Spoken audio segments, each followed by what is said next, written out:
Ladies and gentlemen, hello, good afternoon once again, and welcome to Clutch Society. Thank you very much for joining us. I am honored and privileged to be here with the legendary Walt Siegl, custom motorcycle builder, who is responsible for these three beautiful motorcycles in front of us here. Thank you so much for joining us, Walt. Thanks for having me, appreciate it. And so this here in front of us is one of your lucky customers actually owns this bike and was nice enough to bring it here for us to show off.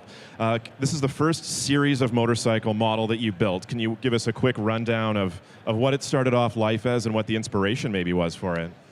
Well, the inspiration is really, it's based on an air-cooled engine. I wanted to build a bike that is as light as possible, as nimble as possible, and that's why I designed my own frame. Ended up then building 3 frames until I was perfectly happy with it. And during the build process, I realized it really doesn't make sense to just build them as a one-off. A series is really where it makes sense. And so in the meantime, I think I've built over 30 so-called Legeros. And so how many series of motorcycles have you built now? We have 3 here on display. I've got 5 models. Most of them are based on Ducati engines, but I've got a new model now, which is an e-bike. And I'm working for 2021 on my 6th model, which is going to be an e-bike as well. Okay. Excellent, and this is an MV Agusta on the end as well, right? That we'll get to a little bit later on. Yeah.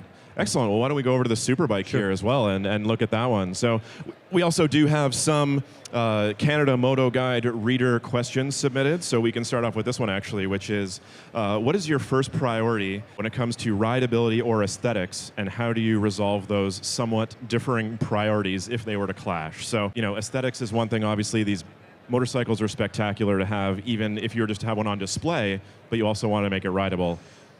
Does one win out over the other? Does it have to be both? It has to be both. The priority really is to make the client happy. I'm really lucky that most of my clients like what I'm doing. That's why I knock on the door. And so I'm able to guide them along.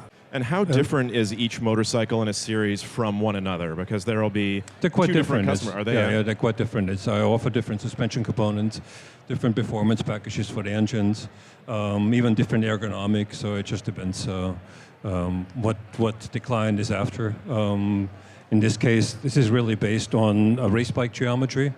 But it just really depends what the client wants to do with it. So to the untrained eye, this motorcycle might look very similar to another bike that is in the same series, but for 2 different customers, they could be completely different, really, once you got into it. Yeah. That's amazing. Yeah. All right, well, why don't we go over to the MV Agusta over here, and we can go back to another Canada Moto Guide reader question.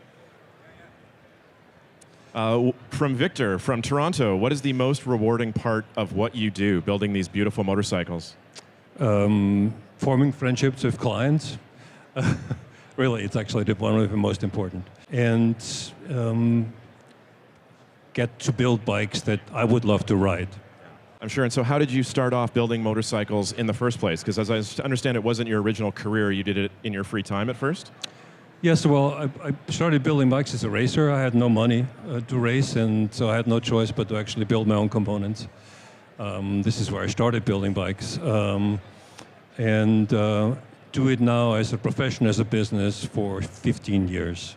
And how difficult was it to make that transition from being a hobby, working on the bikes at the side, to being your full-time job with a family? Well, I think just like anyone that starts a business from scratch, it was a lot of sleepless nights and risk-taking, and in my case, it worked out for me. You've also recently come out with an electric concept as well. That's correct, yes. So it's based on an Alta battery pack, and it's an urban enduro. So what I mean with that is it's extremely nimble. It only weighs 251 pounds. By the way, I designed it with a good friend of mine. Mike Mayberry is his name, former Ronin Motorcycles. So it's really a collaboration between me and Mike. And the reason for the e-bike was to build something based on an e-platform that I would like to ride. And this was the main reason. Yeah. And so another question that we have here is, what is your favorite motorcycle to ride? If you've got a day where you can go out riding, which is the one that you grab? Wow. It's a tough one. My dirt bikes. Yeah. Yeah. Fair enough. So another one from Simona from Toronto is, do you by any chance have monthly installment plans or student discounts for the Superbike?